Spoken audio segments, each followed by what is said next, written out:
Hey everybody. Hello.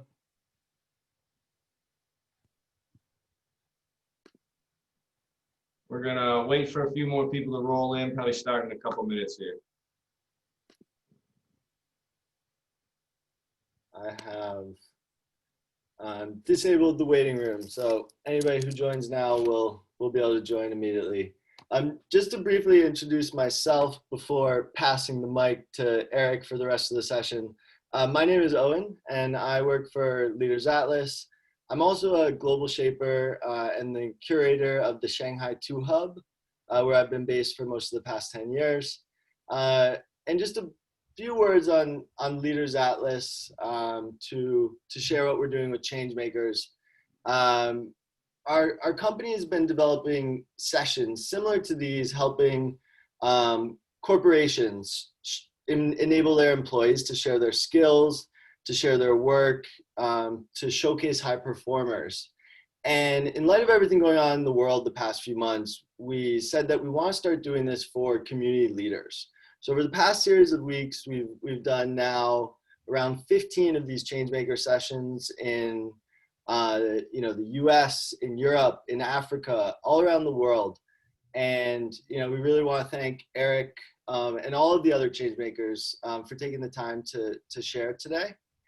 So we'll give it another moment or two for people to join, but then I will introduce Eric and pass the mic to him for the day. Eric, you let me know when you want to call go time. I guess let's wait. Let's give it like 1 minute and then we'll dive in. Sounds good. And if folks who are coming, if you have time to grab a pen and paper, if you have that available, which is going to be like an interactive workshop. So feel free to go grab that. Now's a good time.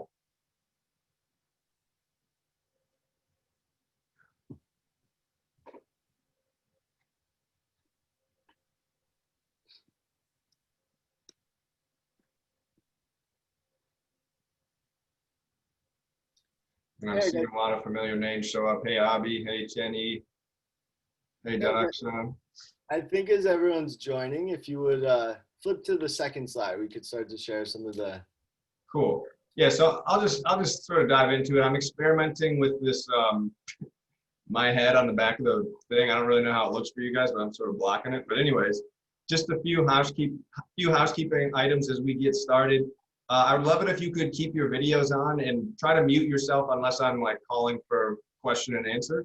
I'd love to be able to see you guys. It's going to give me like encouragement and also make me feel like I'm not just talking to a video of myself or whatever this is called, PowerPoint. If you can remain for the whole hour, that would be awesome. There's going to be a survey at the end. I'll send out the link for that. If you can fill that out, that's going to be a big help for us. And if you have any questions throughout the session, feel free to speak up. You can either, you can try just shouting it out, unmuting yourself and shouting out. Depending on how many people show up, that might get too crazy. If that happens, I'll say something and then we can switch to like post a question in the chat. Or you can just post a question in the chat if you feel better about that. I'll try to keep my eye on that and answer those as I see them. And yeah, the last thing is I think the most important, have fun with this.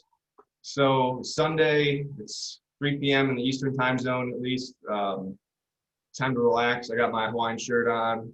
So yeah, I just hope that this is going to be a fun experience for everybody and looking forward to talking about this stuff.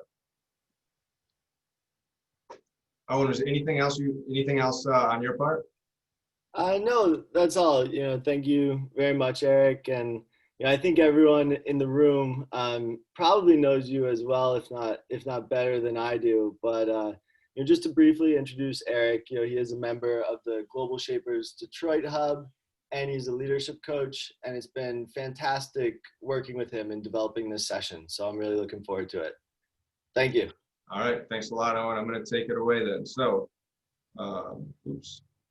I'm figuring this is a technical adventure here. All right, so the name of the workshop today is Neurological Stunts, Techniques for Envisioning and Creating a Better Tomorrow. I am your host for this session. I'm Eric Couillard. I am a leadership coach, and I also am a member of the Detroit Hub of the Global Shapers, who is putting this on together with Leaders Atlas Changemaker Series. So to start us off, I'll just give a brief idea of the agenda today. I'm going to be talking about some practical visualization techniques that are going to help you do three things. They're going to help you get better at knowing what you want. They're going to help you get better at getting those things that you want. And they're going to help you get better at identifying and reducing those obstructions to getting those things. So my agenda for today, I'm going to share a little bit about my vision for this workshop, for the world, and some of my experiences with visualization in the past. We're going to do some exercises to help you identify what you want. I'm going to give a better idea about what I mean that going forward. We're going to talk about the background of visualization, why it works from an experimental perspective, why it works from a scientific perspective. And then finally, we're going to spend hopefully a decent amount of time actually doing some visualizing and practicing with that. So again, if anybody has questions, feel free to post them in the chat or unmute yourself and holler at me. But are we doing good so far? Give me a thumbs up or something. There we go. Appreciate it. And by the way, I'm looking at everybody on a monitor up here, and then the slides are down here. So if you see me looking up, I'm not checking Facebook or anything like that. I'm probably attempting to look at whoever's talking to. Cool. All right. So first of all, I want to talk about my vision and why I want to talk about this. So my vision is for a world where people are able to tune into and realize their core desires. And what I mean by that is desires that are unsullied by greed, hatred, and delusion. So in my opinion, that's going to create a world full of weirdos and freaks. And I'm talking about the good kind of those. So basically, I don't know, can you all see the slides? Can you see this very cool looking artwork here? So this is basically something like this. I didn't create this. This is created by an artist named Patrick Jennings. Super fun stuff. So this is the type of world that I'm trying to create. And also I think it's a world that's full of equity and void of oppression. So that's a world that I'm excited about creating. The world that I see right now is one where people mostly seem to know what they want via jealousy or advertising. It's a world where I see way too much standardization, or what I'm going to call basicization. Maybe I made that word up, but it's just an idea. And it's also a world full of oppression. And I'm curious, as I'm talking about these two worlds, the world that I'm envisioning and the world that is what I'm, from my perspective, calling the current reality, I'm wondering what anybody might be noticing about what they're feeling from me, what they're feeling in themselves as a result of how I'm showing up. So I just want to invite you to put that idea in your head.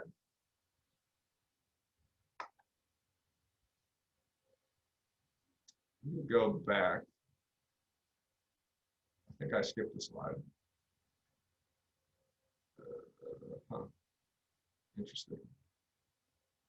All right. Well, the slide that I wanted to go back to is for a writing prompt. Give me 1 second and let me see if I can open that up in another way. I'm going to stop the screen share if I can. Stop share. Gallery view. Give me 1 second.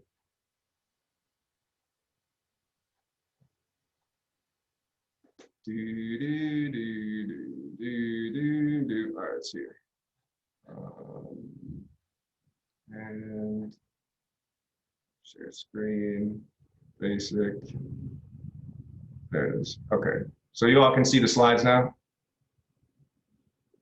I think so. All right. I see Kenny nodding. All right. So here's the one I was going for. It's this guy juggling tacos. I want to start off with a little prompt. And I want to talk about dreams or whatever it is that you're wanting. These things don't have to be serious, just like this guy who is juggling tacos. So I want to start off with an exercise, which is going to be a writing prompt. And I want you to write for 3 minutes, nonstop word vomit without thinking, just keep writing. Whoops, I don't have this registered. Writing about what is one of the most ridiculous or fun things that you really want to do within your life. That's the prompt. I'm going to set a timer in a minute. What I want you to think about is to try having as much fun as you can with this. And if you're laughing when you're doing this exercise, that means you're doing right. So I'm going to start the timer, and for 3 minutes, I want you all to write about, again, what is one of the most fun or ridiculous things that you want to do in your life. Timer starts now.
Got 1 minute left. Keep writing, keep writing.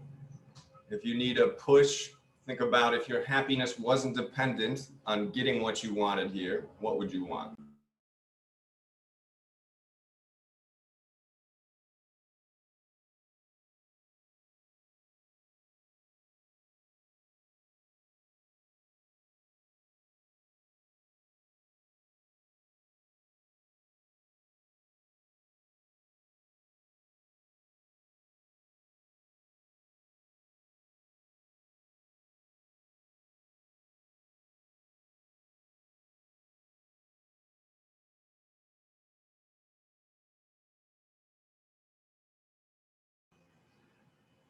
Okay, so that's been about 3 minutes. What I would love for everybody to do now is if you can find one thing on there that brings you the most dramatic shift in energy. And what I mean by that is it makes you laugh, it makes you feel excited, it brings you confidence, or maybe it makes you feel really afraid, but it makes you feel something strongly. So whichever the thing is on all the however many things that you wrote down, I want you to circle that thing and post it in the chat.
Eric, you're muted, I think.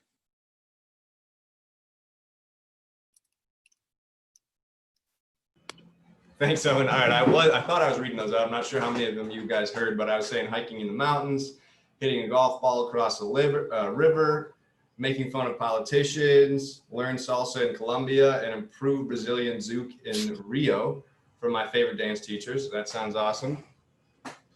So anyways, as you're doing this, I'm wondering what you all are feeling, and I want to offer you to try to tune into that feeling and see if you can come from that feeling as much as possible in this workshop. So I'm gonna keep going, but feel free to post your comments in the chat, And I don't know, maybe sometimes it's nice to share these things out.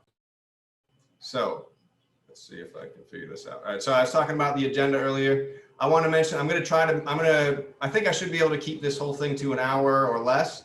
And then if folks want to stay on at the end, we'll do like a more extensive question and answer or more like discussion based thing at the end. But also if people have questions, feel free to, you should be able to unmute yourself and holler at me at any point. Or if you want to post a question in the chat, I'm going to do my best to pay attention to that and address any concerns or questions that anybody might have. So a second ago, I was talking about why I want to talk about this, what my vision is. Here's a graphic component of what that might look like.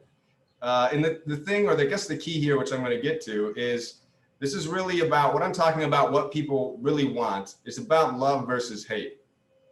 So I don't remember if folks even remember what I was talking about a second ago in terms of like my vision versus my current reality.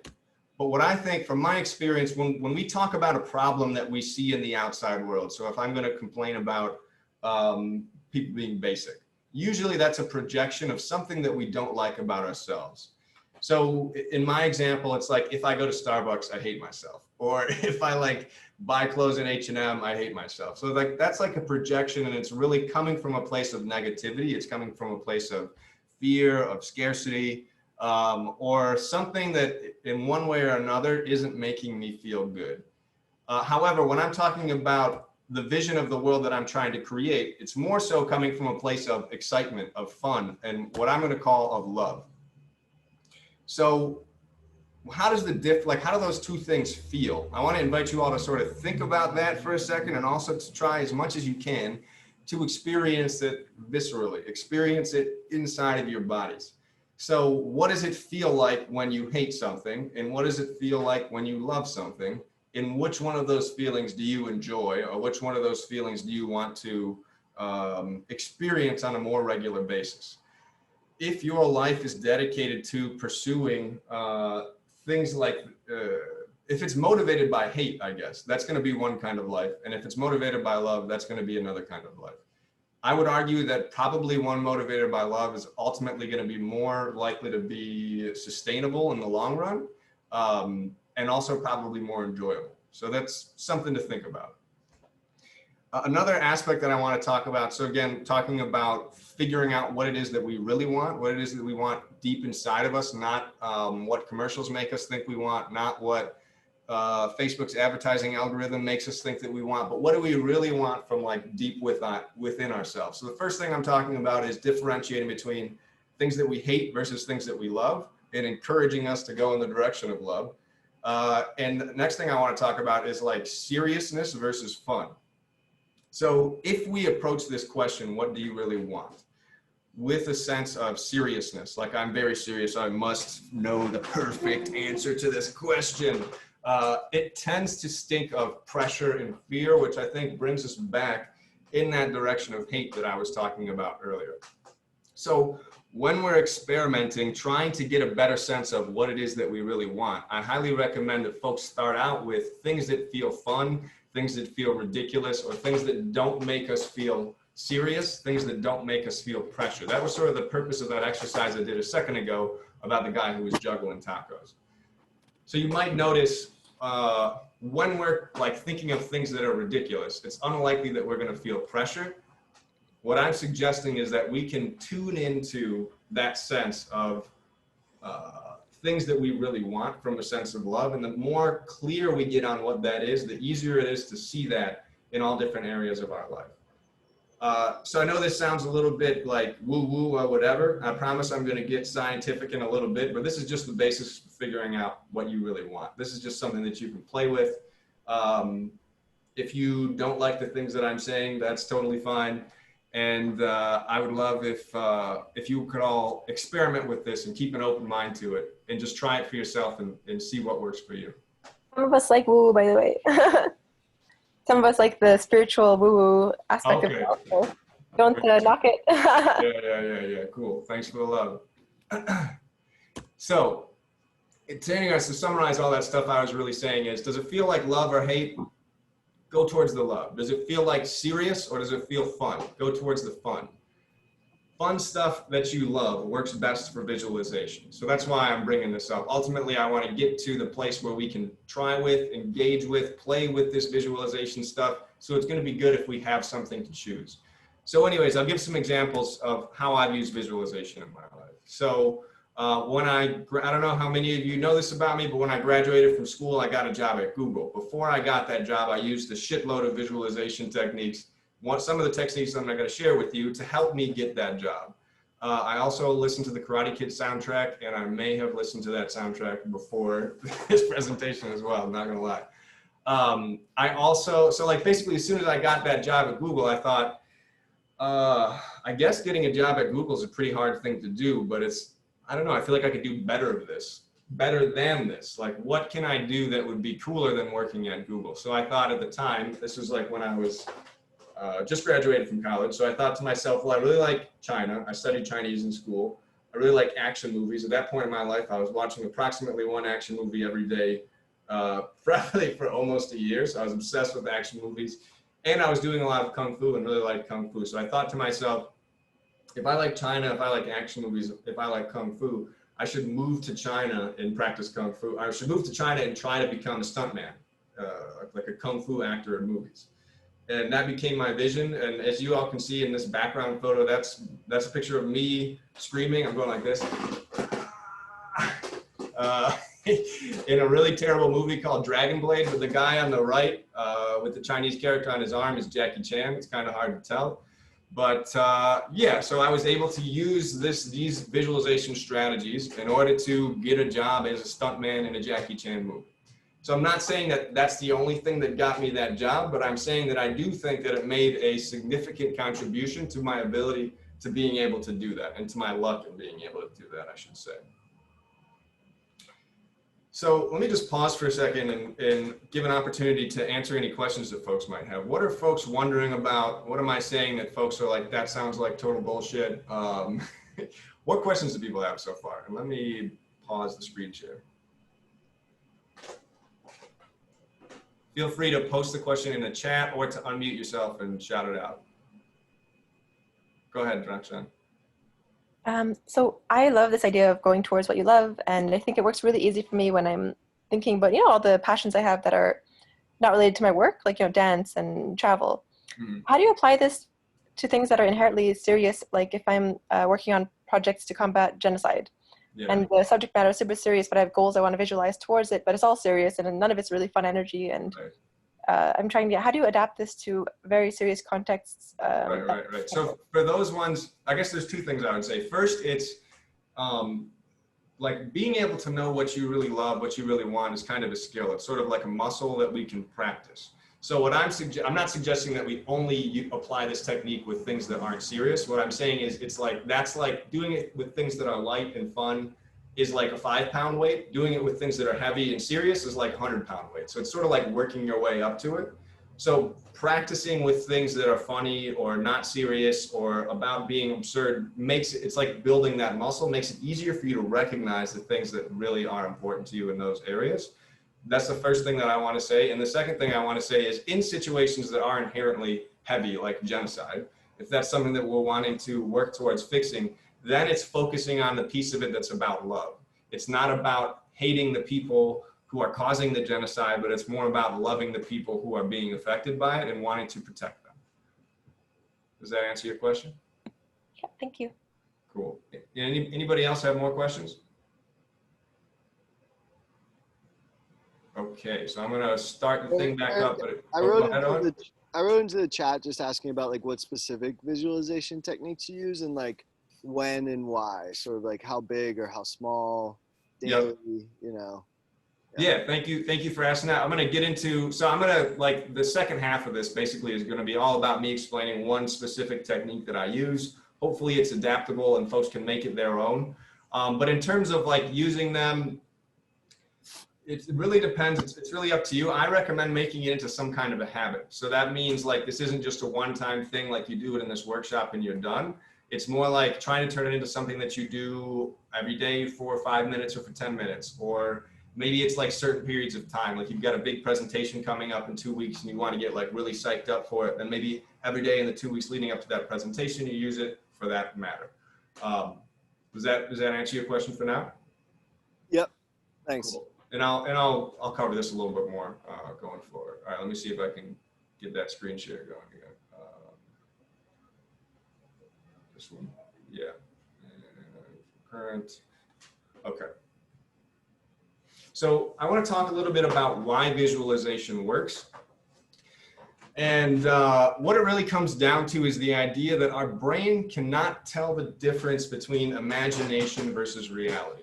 So I know that's kind of like a deep philosophical thing to think about. So I'm not going to get into the philosophical implications of that. I'll let you all play with that if you're curious about it. And I think it is a very curious thing to explore. But what I want to do is talk about some of the research that points to that. So I've got a couple of different, what are they called? Research, theses, experiments, or whatever that I want to talk about, just to sort of demonstrate that idea. So the first one is some research that comes from like sports psychology and basketball. So they're doing research on people who are shooting free throws, and they wanted to be able to figure out, they wanted to test the effect of visualization on free throw, accuracy, let's say. So there was basically 3 groups in this study. One group was a control group, they did nothing. The second group was actually practicing shooting free throws, and the third group was just imagining shooting free throws. So basically visualizing shooting free throws for 30 minutes every day. I think the other group was shooting for 30 minutes every day. And they wanted to test which group at the end of a 30-day period was going to have the biggest improvement in their free throw shooting. So what they found then in the research was that the people who shot the free throws, who actually went through the process of free throw shooting, and the people who visualized shooting free throws basically performed more or less the same. So it just goes to show that the process of imagining shooting a free throw, as far as our brain is concerned, and is from a perspective of like memory, is basically the exact same thing. So then taking it further to a more like neuroscience or neurological way of doing this, they did a very kind of a similar thing, except they put people in EEGs, electroencephalographs, the things that are looking at what's happening inside of your brain. And they were doing research on people who had phobias of things. So they put people in this machine or hooked them up to this thing or whatever, where they could see what was going on inside of their brain when these people were exposed to the thing that they were afraid of, the thing that made them feel terror unreasonably, like people who are afraid of spiders, for example. So what they found is when they put people in that machine, if they were exposed to an actual stimulus, in other words, if they put a spider in front of that person, obviously they would freak out. They could see what was happening inside their brain. If they invited that person to then imagine a spider as vividly and make it feel as real as they could, they found that the people's brains had the exact same reaction. There was no way to differentiate between what was happening when there was actually a spider versus what was happening when the people were just imagining a spider.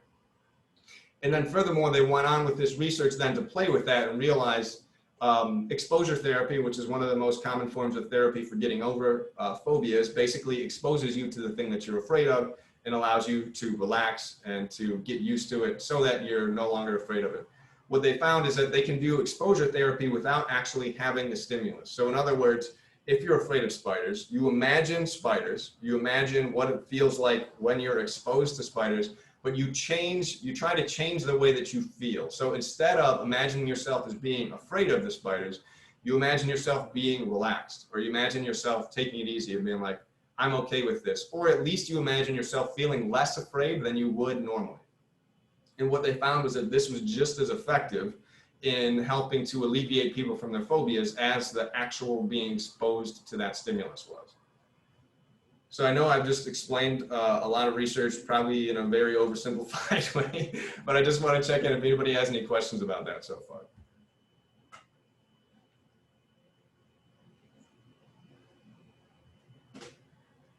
Okay, looks like no. Oh, go ahead, Darshan. Maybe could you go more into uncovering your subconscious resistance, what that feels like, and identifying it? Yeah. So that's part of the technique that I'm going to share. But basically, the idea, let me see if I can loop this into what I was talking about with the phobia research. I guess with phobias, it's more conscious, like we're all aware of the things that we're afraid of. if it's something that, if you were in research like this, but really it's like when you're, so like what is visualization? It's in the context of the phobias, it's like imagining yourself as feeling a certain way, but not just imagining it, it's actually generating those feelings within yourself by believing that whatever it is that you're imagining is real. So basically temporary suspension of belief in whatever like the current reality is, just like anybody experiences when we watch a movie or whatever. What happens when we do this is a lot of times like fears that we aren't super aware of will start to come to the surface. So I'm going to get into more detail about what that means in a minute, but basically once we become more aware of those, they have less control over us, because once they become conscious, we can see, oh, that's something that's happening, that's interesting, and then we have the opportunity to choose to act or behave differently. Whereas if it's something that we're totally unaware of, it's just going to sort of manipulate us behind the scenes. Does that answer your question? Cool. And I'll get more into it later. So the third thing I want to like sort of a mind, I'm just going to say mind fuck. Sorry if people don't like that word. The third thing that I want to share with you all that's a major mind fuck that I want you to play with is, has anybody ever had the experience of a dream about something that's like totally mundane? Like in the dream, you like said something to your mom that was just like, oh, I dropped off those cookies that whatever that you wanted, or I don't know, just like a totally boring normal dream that could totally happen in real life. Has anybody out here ever had the experience of confusing one of those dreams for like an actual memory, like a memory of the dream for a memory of reality? Has anybody experienced that? Okay, I'm seeing some nodding, some thumbs up. That just goes to show you that our brain really can't tell the difference between what's real and what's imagined. So that's kind of a crazy thing to play with, but it's just another, for the purposes of this conversation, it's just another thing that goes to show you that the brain really can't tell the difference between reality and what it's imagining. Another reason that I want to talk about why visualization works is the concept of neuroplasticity. So I've written in here that all roads are under construction. What neuroplasticity means is that our brain changes. So basically, to vastly oversimplify, our brain is an insanely complex web of neurons which are like crossing and communicating, and the way that neurons are connected is determining the way that we process information. So the more that we think in a certain way, the more that those neurons become like linked together strongly. So if we get used to, for example, thinking about, every time we think about spiders, we also feel fear. So there's a saying in like lame neuroscience world of neurons that fire together, wire together. So you begin to associate spider with fear. Every time you see a spider, you feel afraid. The more times you feel that, the stronger those connections become between the neurons. That's the neuroplasticity. Those connections are becoming stronger. So we can basically use that to our advantage by thinking about things intentionally in a different way. Again, using the spider idea, imagining a spider and imagining yourself feeling okay with it, or imagining yourself not freaking out about that spider being there. So the more that we do this, the stronger those roads become. And it works the exact same way as like roads in the real world. So like a lot of times you'll see cement paths, and then like the cement paths are very straight, right? Like this. And then all of a sudden, like if somebody wants to get from here to here, you see a little path, like dirt path beginning to form naturally. The exact same thing happens in our brains. Of course, if we walk over those paths a million times, they might turn it into a road that cars drive on. And if it becomes more useful, they might turn it into a highway. So the same thing is happening within our brains. The more that we are using a specific way of thinking, the more, like robust of a road that's going to become, and the more easily it will be for you to access that. Another reason why visualization works is we're basically, when we're practicing visualization, we are changing our vibes. And I don't mean vibes in a weird mystical way that nobody can experience. I'm talking about something that's very tangible. And in fact, I'd say it's probably one of the most tangible things that we experience in all interpersonal relationships. So for example, if you were going to hang out with your friend and her husband, and they had just been in a fight immediately before you arrived, if you got to their house, you'd be able to tell that this feels awkward, or this doesn't feel right, or there's like something going on here, I don't really know what it is. Those are the kinds of vibes that I'm talking about. So by changing the way that we feel, or changing the way that we think about things, we're able to kind of manipulate the vibes that we're giving off to other people. And the more that we're able to do that, the more that we can use that to our advantage and change the way that people think about us. So I don't know, you can see the Kendrick Lamar picture here where he's being very shy about perhaps saying a bad word, but please don't kill my vibe. We have negative thoughts that kill the vibes that we're trying to create. Visualization is a way to program our brains to have more of the positive vibes that we want to give out, or that we want to, I guess, other people to perceive us as. And then the last thing about uncovering subconscious resistance, I talked about that a second ago, but basically the idea is, as we're imagining these things that we really want, what's going to happen is that self-defeating thoughts are automatically, maybe not automatically, but self-defeating thoughts are almost certainly going to come up. And the more that those come up, the more that we can become aware of them. The more that we become aware of them, the more that we can stop them from controlling us without us knowing about it. So I've heard numbers that are something like 97% of every task that we do on a daily basis is something that happens automatically. So when subconscious thoughts are in play, they are taking control over those automatic behaviors and changing the way that we're acting and causing us to behave in ways that are sabotaging or taking us away from the things that we're really wanting. So as we do these exercises, we become more aware of these, and we have more choice. We have more power to respond to things rather than only be always reacting. Whew. So let me check in one more time. Any questions about all those reasons?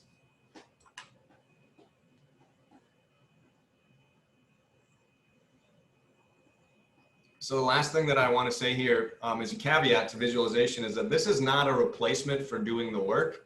I wish in that free throw research that they had a fourth group where somebody was shooting the free throws and visualizing the free throws and like doing both of those concurrently, because I would, my personal hypothesis would be that that group would perform better than both of the other groups.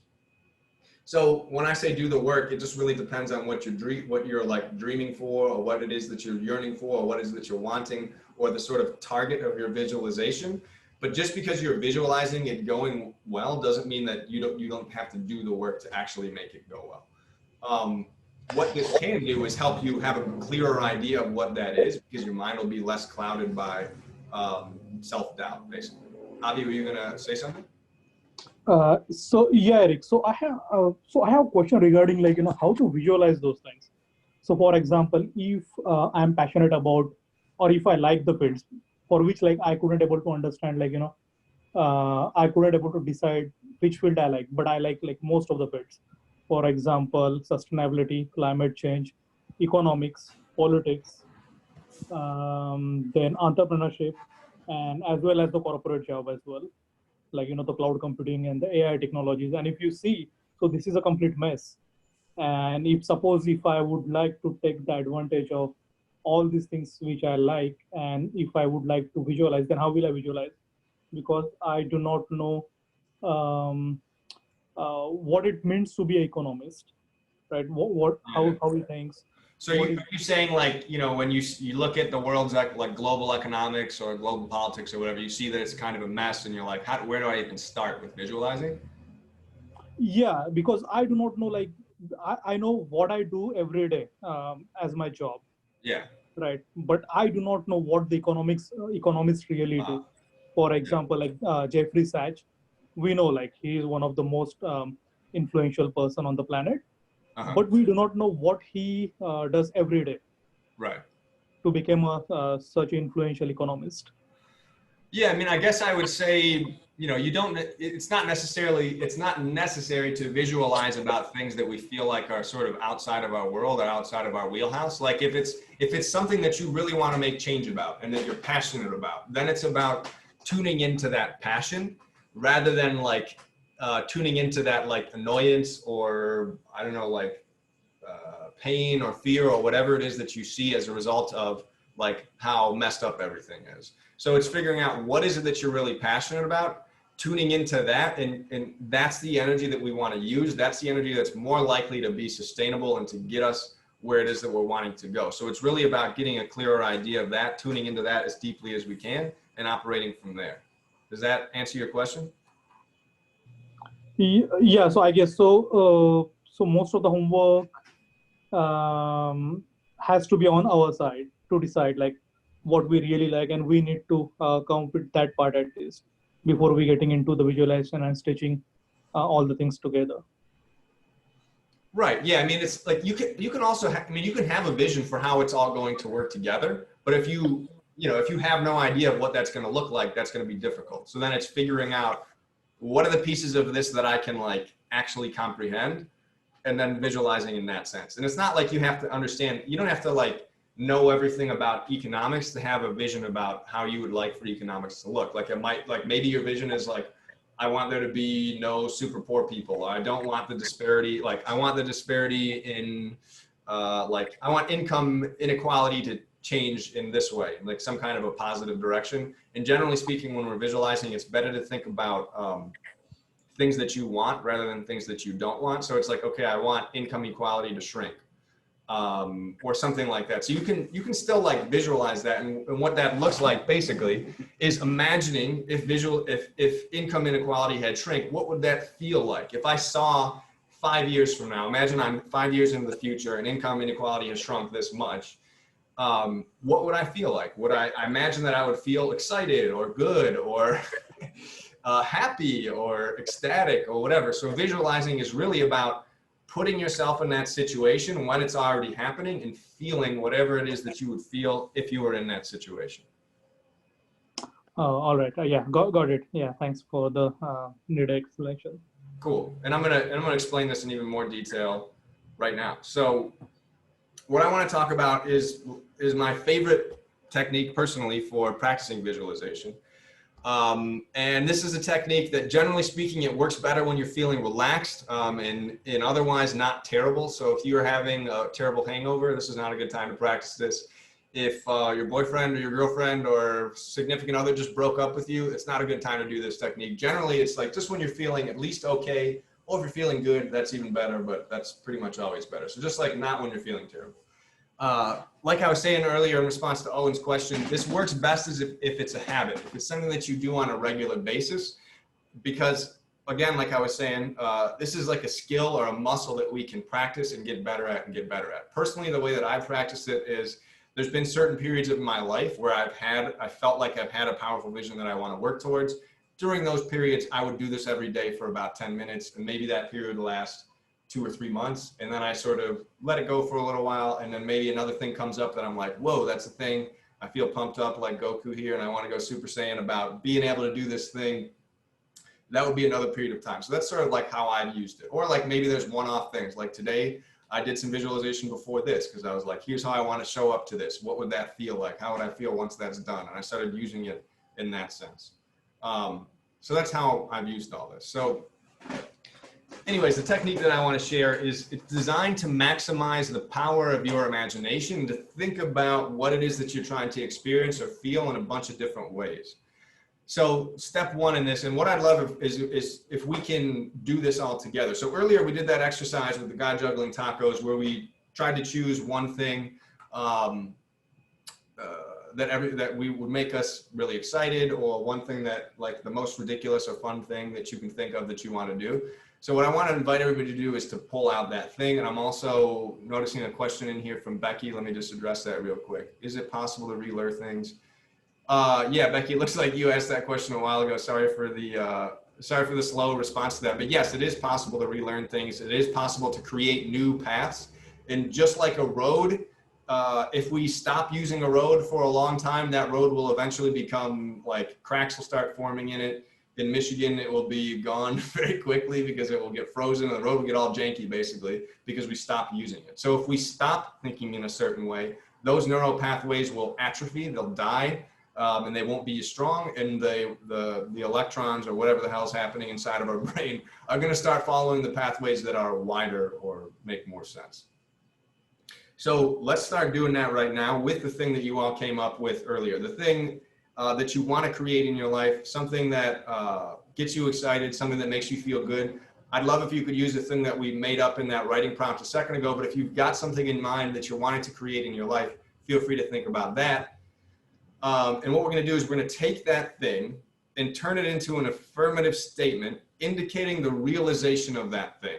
So that means writing it in the present tense. So if I'm thinking back to when I was trying to get a job as a stuntman in a Jackie Chan movie, the phrase that I used was something along the lines of, I am a stuntman in a Jackie Chan movie, which of course at that time wasn't true.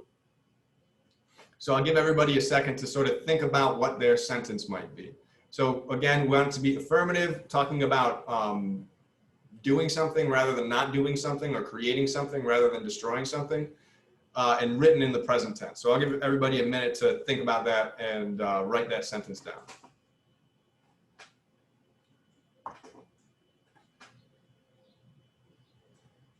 Oops.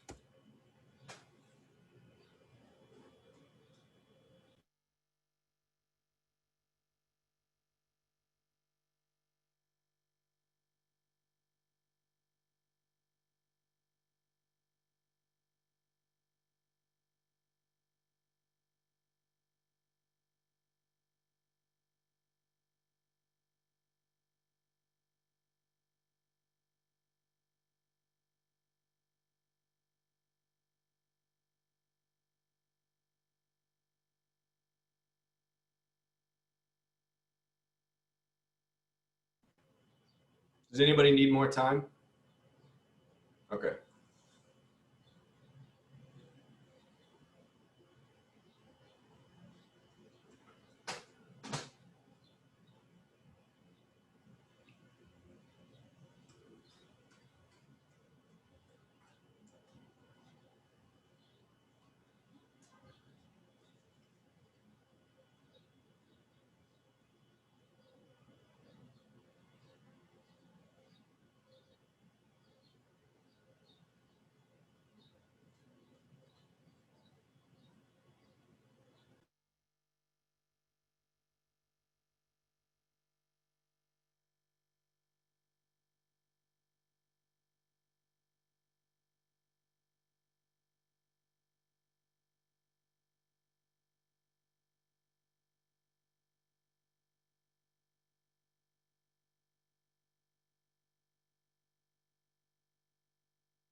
So I'm going to keep rolling with this, and if you haven't thought of something yet, I would say just pick like the first thing that pops into your head. Again, we don't want to make this too heavy, at least like when we're playing with this in the beginning. It's best if we make this, for the purposes of experimentation and playing with it, it's best to make this something light and something easy. So it might be like visualizing yourself eating a really good meal, or visualizing yourself skydiving, or like just something like light and easy. Doesn't have to be too crazy, just for the purposes of this exercise. So if you don't have anything, just pick something quick and easy that you definitely want. So, okay, and then put that in the present tense. So I am eating an awesome meal at an expensive ass restaurant and I can totally afford it. Something like that. Now, what I want to invite you to do with whatever that thing is that you chose, whatever that sentence was, I want you to visualize yourself having already realized that thing. So when you are realizing that thing, how does it feel? Or maybe it's after you've already realized that thing. How does it feel and how are you different? So the more that you're able to tune into the feelings of this, the feelings are what's really important, because that's what's going to create the strongest pathways, so to speak, within our brain, because it's making it more tangible. It's making this more of a felt experience, and that gets it like deeper into our bone marrow, which is really just a metaphor for different neurons inside of our brain. So try to make this as strong of a feeling as you can. Hold that feeling for as long as you can. And personally, I like to make this experience as weird as I can. And I think that's going to make it more effective. So let's all do that for a second. I'm just going to close my eyes, take a few deep breaths, and really think about that thing that I want to realize.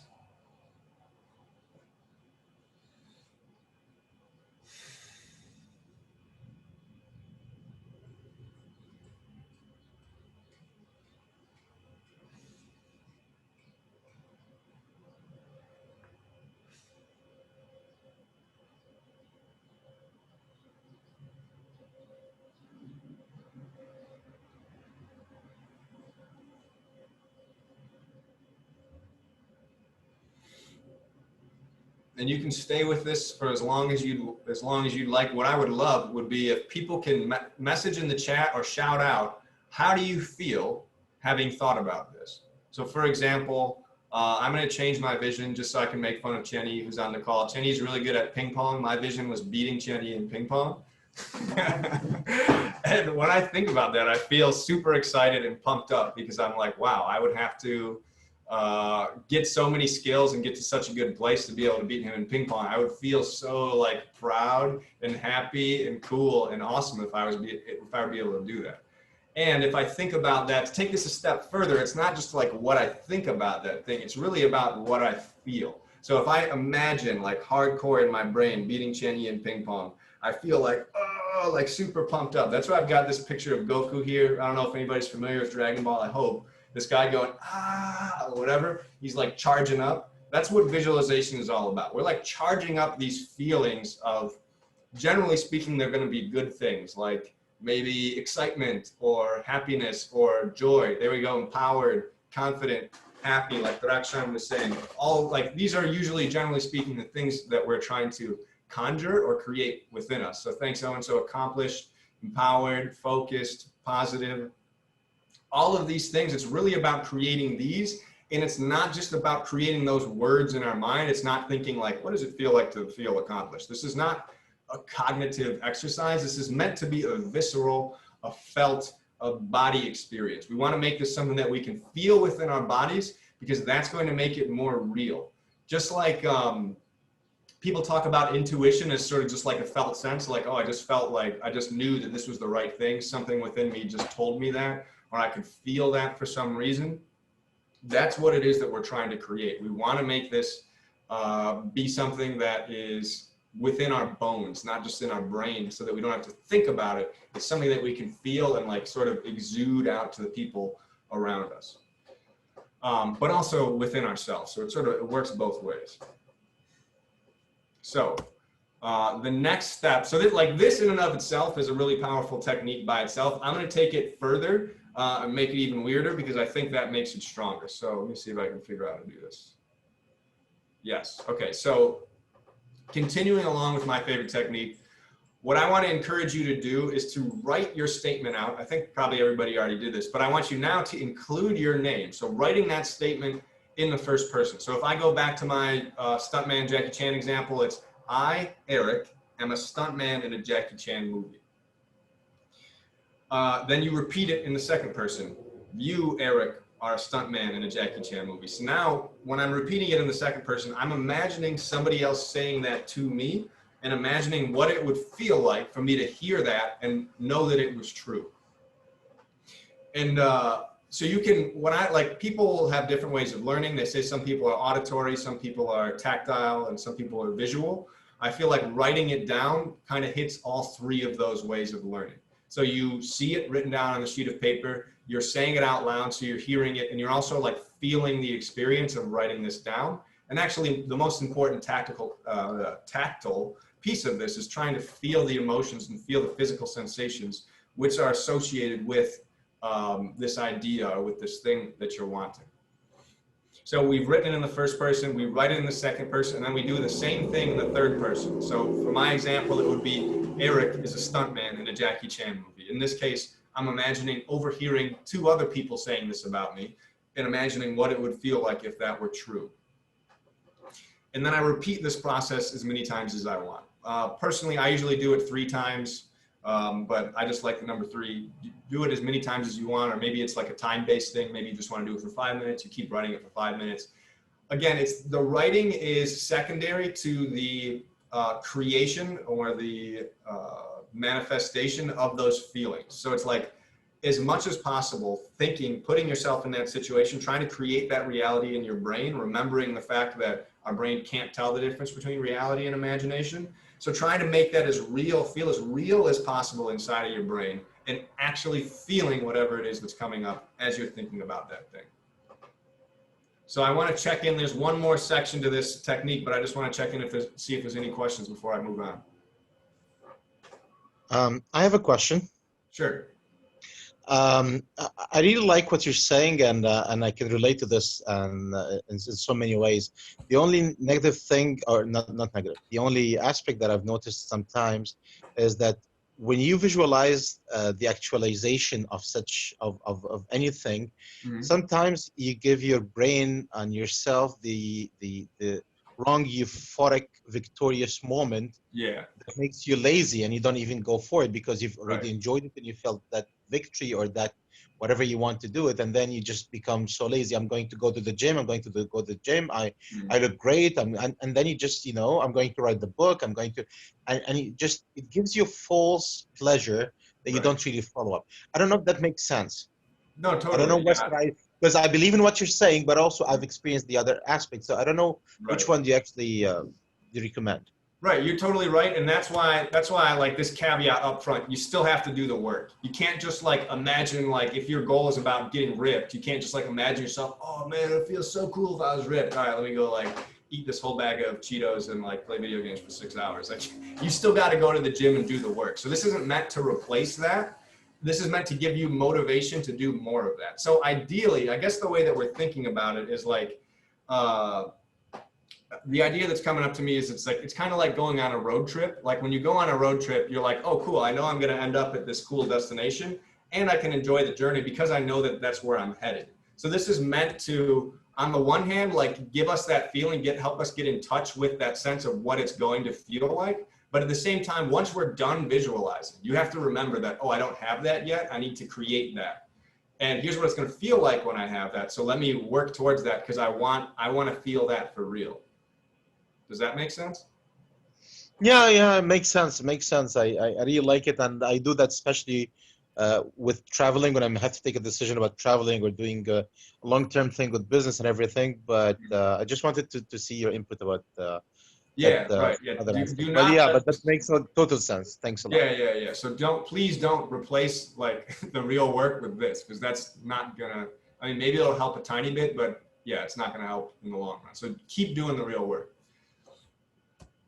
All right, so the last piece of this is that I want to talk about is the dark side of this whole experience. So when you're doing this, it's likely, basically, and this happens like the bigger your goal is. So if your goal is to like end income inequality, there's going to be a lot of negative thoughts that are going to come up. You're going to think this is impossible. In my case, when I was thinking about being in a Jackie Chan movie, I would think to myself, you're not good enough, you have no experience or whatever. As I'm doing this exercise, these thoughts are coming up.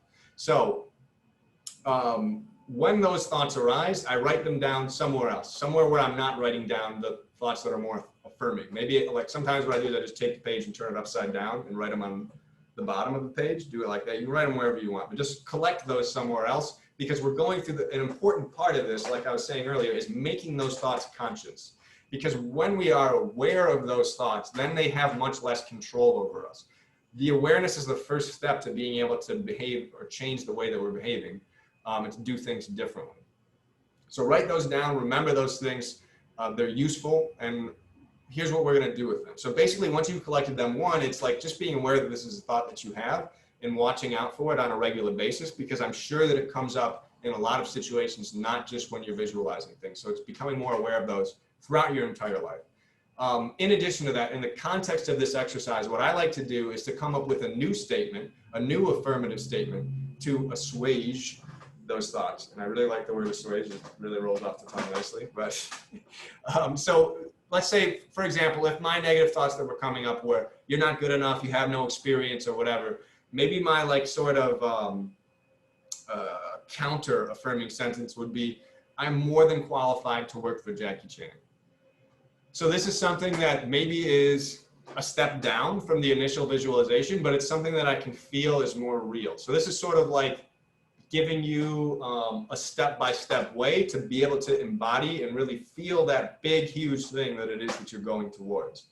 So another point I want to make about this is that sentence is not designed to fight these negative thoughts. We don't want to fight the negative thoughts because when we fight them, we're always going to lose.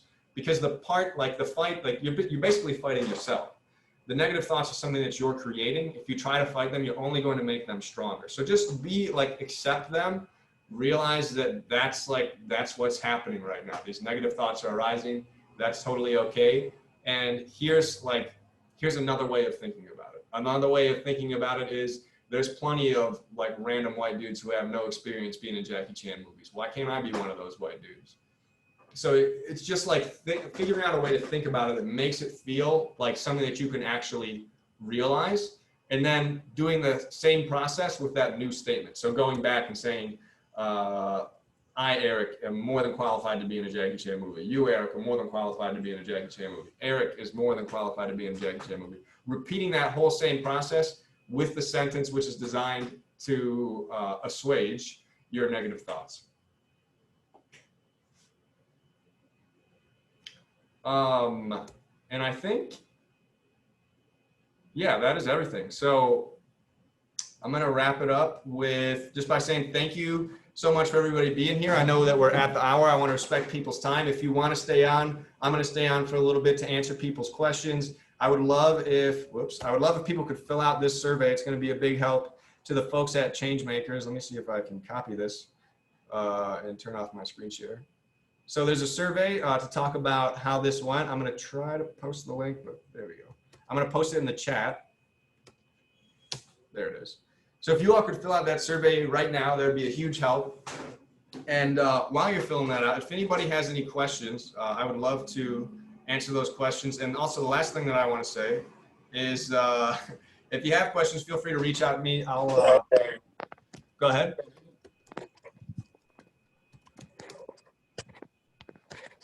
Hey, Eric, not a question, but just a comment about the last part you mentioned about, like, you don't have to kill your negative thoughts, but you don't have to fight the negative thoughts, but you have to accept it. So I remembered my days when I did the Vipassana for 10 days, and it was similar. It was pretty similar to that. Mm-hmm. So Goenkaji also mentioned the similar thing. Yeah, totally.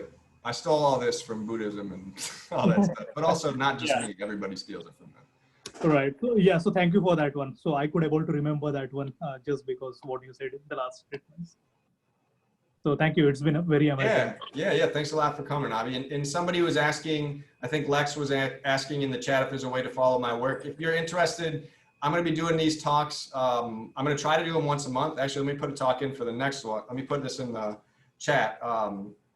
The talk that I'm giving next month is called Owning Your Shit. It's going to be about processing negative emotions, basically, and another practical technique to do that. All of my talks are going to be focused on practical techniques, things that you can try, things that are about taking something that's a concept in our brain and putting it into our bones, putting it into our bodies so that we can really feel that and operate from that place. So if anybody's interested in checking that out, there's a link to my next talk that's going to be happening on September 13th, Sunday. It's going to be the same time. Also, I'm a leadership coach. Please feel free to hire me. I do workshops like this for companies or for nonprofits or for government organizations or anybody who pays me, really. And feel free to please also tell your friends to hire me. And or you can also hire Changemakers who helped put on this workshop. So what they do is host these workshops, like help people inside of organizations host these workshops for their organizations. Is that right, Owen? Yeah, thank you, Eric. So Changemakers is actually, an activity that we're doing for community leaders. Got to know Eric through his involvement with the Global Shapers. A lot of our leadership team are former members of the Global Shapers in Beijing, myself from Shanghai. And then we do also do similar types of change management and event management work for corporates like HP and VIP Kid and other organizations. So I welcome people to reach out to me as well. I'll share my email in here. And we'll also be following up and sharing a bit of highlights from Eric's session, a thank you. And, I do encourage everyone to fill out the survey. If you didn't get a chance to already, we really appreciate everyone taking the time on a Sunday to be here and learning with Eric and us. Thanks. Yeah, thanks a lot. And so again, we're gonna stay on. If folks have more questions, feel free to reach out to me. I posted those links now. I messed up the first time, but they should all be in there. Or if you want to reach out to me privately, feel free to email me. It's info@eric.couillard.com. Oh, and are we gonna share this deck out? Up to you. We'd be glad to. Okay, yeah. So I'll email this deck to everybody. It's got all the links in there as well, in case people lose them on the chat. Let's see. And Becky, so you asked any advice for people that don't visualize at all. And I'm sorry that I'm not familiar with what aphantasia is. If you'd like to tell me now, I can take a hit at it, or we can be in touch over email and see if we can figure it out like that. Yeah, I'm not sure if it's aphantasia or aphantasia, but it's basically your brain doesn't have the ability to create visuals. Like if you close your eyes and you can see visuals, stuff like that. A lot of people don't have inner monologues. They don't have like any of those internal senses. So as someone that doesn't visualize, how do you create these things to come towards you? Yeah, good question. So visualization is kind of a misleading term. It's not necessarily about seeing things in your mind's eye. It could be about seeing them, but really it's about imagining yourself being in that situation, like the felt experience of that situation. So from my perspective, the most important thing about visualization is not like actually seeing something in your mind. It's really about feeling what you would feel if you were in that situation. So Becky, I'm assuming that you can have memories, right? Mainly if people bring them up. So like, I don't necessarily remember someone teaching me to ride my bike, but someone's like, oh, remember when you used to crash into the trash cans? You know, then I'm like, oh yeah, I did do that. But I don't have the memories, no. Huh. Yeah, I don't know. That's very interesting. I'd be happy to chat with you one-on-one, and we can see if we can figure out a way that would work for you. But I'm totally unfamiliar with that. A lot of people are, so it's a new thing. Like I'm 40 and just found out about it. So, and there's not many studies going on about it yet. Some in the UK, but not too much yet. Yeah, I'd be happy to brainstorm with it with you on it one-on-one. We can see if we can figure out a way to make it work for you. I'd also be interested to learn more about, like, just for general conversations about whether this would apply differently for people who are neurodiverse or versus neurotypical. I think that's like that would be interesting to explore, but I don't know where we would find the answers for that, except for experience. But I mean, the actual question I had, I can. Sure, go ahead. I'll let you talk to Becky afterwards and update me, hopefully, if you have time. First, thanks so much for the workshop. That was super interesting, and I like the interactiveness of it, breaking it down, because it's all stuff that we hear about, but it's hard to practice. Right. I'm wondering, the question I have is, what is the connection with emotional freedom technique, for example? Is this, so my friend, she's a health coach, and we're talking about the emotional freedom technique where you're tapping certain points. At the same time, you're saying affirmative affirmations, like, you know, I am, you know, blank in perfect health, or whatever you want to be. Do you think, is that just another form of visualization, or is there something, do you think it's more powerful when you have the tapping and with the, you know, the somatic aspect of it as well? So I had the app, I tried like that tapping app. So I have very basic idea of what you're talking about. I think it's very similar. I guess the difference would be what I'm talking about, like, at least like when I did that app, the statements were all like predetermined, and it was sort of like somebody guiding you through the process. The way that I'm talking about is something that you would create yourself, although somebody else theoretically could create visions for you that you would practice this with. So that's possible. So I think they're operating on the same fundamental foundation. I guess the only difference is the visualization technique I'm talking about doesn't involve like acupressure points or anything like that. But that stuff's cool. I don't know like what's going on with it. I don't understand that really, but I think it's cool. Like I've learned about it from different Kung Fu masters and stuff too. So I think it's really cool. Yeah, I just don't really, I haven't played with it much. Cool. I don't know what app you're talking about. Send it to me if you have it, but just what she said, basically there are the points. And as you're saying these affirmative statements, there are certain, meridian and different points that you can. Yeah, it's cool. Yeah, I think there's probably something to it, but I don't understand it at all. I haven't really played with it much. I'm also interested in that. What's it called again?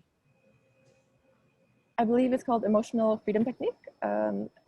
So there's also tapping, just Google tapping. Yeah, if you want to check it out, Owen, there's a cool app. I think it's free. Let me check the name. I believe it's called the Tapping Solution, and they've got like all these little tapping. Yeah, they've got all these little like videos, guided things. It's pretty cool. I've tried it a couple of times when I was like, they did a bunch of free stuff for COVID. And I was like, there's ones that are about like COVID anxiety. I was like, okay, cool, I'll try this. And it, chilled me out pretty good. Interesting, cool. because there are different energy centers that correspond to different things as well. So it can kind of, you can tailor make your tapping with your intentions depending which centers are blocked or feeling anxiety about it. Right. It's based on Chinese medicine, I believe, right? Yes. Cool. Any Eric, other questions? Oh, go ahead. one thing I was thinking of before when I like asking you the question about sort of daily practices and reflecting on my own, like a book I liked is called Savers. Oh yeah. And it's about like a morning routine this guy promotes that's silence, affirmations, visualization, exercise, reading, and scribing, writing, you know. And he's like the grit, and what I found is true about it. What's beautiful is that you can do it for 10 minutes, as he sort of encourages, or more for each of the blocks, or for 1 minute, and still feel like you sort of start the day with like a good burst of, you know, 1 minute of silence and affirmations in this. And reflecting on my own practice of it, like I'm just not like in this, I don't know, I don't do it religiously, but I do it often. And I find the visualization thing to be useful, but yeah, I think in sort of comparing that with like the way that you focused on sharing today, how you use it, like those big events and those things you feel strongly about and powerfully about, like maybe that's sort of a better, you know, or additional use of like a more powerful visualization technique. Cause when I do that, I mostly focus on my day and making the most of my day and like having and doing the things I want to do. And, Right. And then, yes, adding that in is just sort of a takeaway I had from this. So Yeah. Appreciate you sharing. And the book's called The Miracle Morning, right? yeah, that's what it's called. The Miracle Morning by Hal Elrod. And then Savers. The book, by the way, the book that I got this technique from, if folks are interested, is called Creative Visualization. I'll write it in the chat. Oh, why do I keep doing this private? Sorry. Yeah, I was doing that before too. Miracle Morning and Creative Visualization. I think that's by Shakti. I think that's how you spell the name. Yeah. Cool. Any other questions or comments or anything at all? Last one. This is more personal maybe, but when tapping into like your inner knowing, what kind of made you realize that, you know, you said you had a voice when you left Google, or you had your Google job and you said, I can do better than this, and so therefore I'm going to go to China and do Kung Fu. Yep. It's like, for me, I feel like, how do you identify, like, what actually do you feel that told you I can do better than this? It's not the final end goal, because a lot of great opportunities come up in life. And this, I feel like this discerning what is like a great opportunity that's not for you or right now. Right. What is that process like for you? Yeah, well, first of all, I don't want to act like I'm like perfect at that and I totally have it figured out. This is like very much just an exercise that I play with and experiment with. But the way that I would like work towards something like that is, first of all, like the more you do it with easy things, the easier it becomes to be able to do it with harder, heavier, bigger, more serious things. And also, I guess it's really getting a better sense of tuning into something like your inner wisdom, or like that voice of like being able to differentiate what is coming from like love and yearning versus what is coming from like fear, anxiety, hatred, that sort of a thing. And then it's also realizing that, I guess, and this is also a really important thing just about letting go of pressure in general, is that your decision is relatively unimportant. What's really important is how you handle the consequences of that decision. So if it's really difficult for you to choose between two or however many different things, then it probably doesn't really matter which one it is. You just choose whichever one you feel like, cool, this one sounds good. And then it's just a matter of dealing with the consequences of that decision. But when you've got all these ideas in your head and they all seem equally okay, they probably are more or less equally fine. And if there was some like blaring, burning thing that you didn't realize, it probably was just because there was no way that you could have realized it at that time. So then it's dealing with the consequences of that, not beating yourself up over not seeing something that you didn't have the power to see in that moment.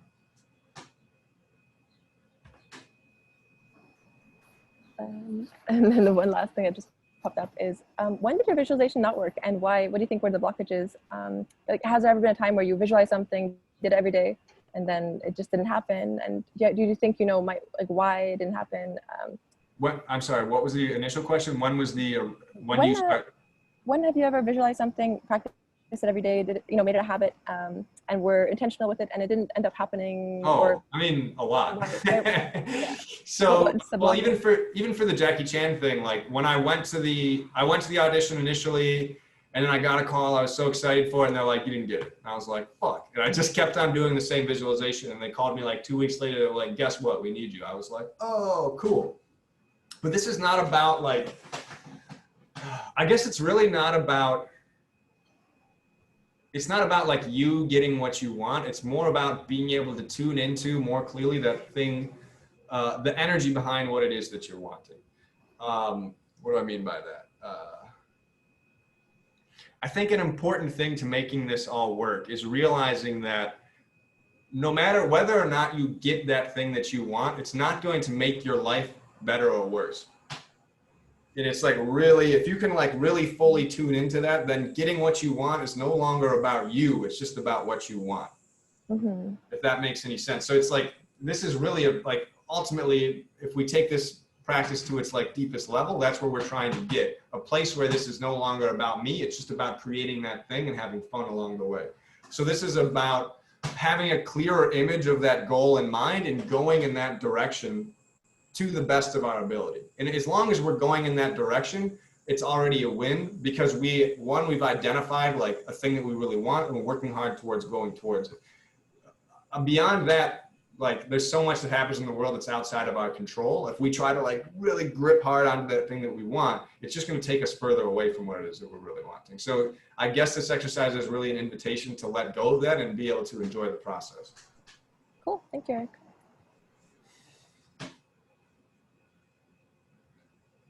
Anybody else? All right, so I think we can end it then. Thanks so much, everybody, for coming out. Really appreciate you taking the time and hope you come to the next one in a month. And there's also, I think like Owen was saying, there's a couple more talks like this going on later tonight. They're all in the chat if you would like to check them out. I think you're on mute, Owen. Yep, later tonight and next Sunday. Thank you so much, everybody. And most of all, thank you, Eric. This was really awesome. My pleasure. And right. We'll certainly be in touch and look forward to connecting with some of the rest of you too. Thanks, everybody. Bye-bye. I'm going to end it then. Bye-bye. Thank you, Eric. Thank you.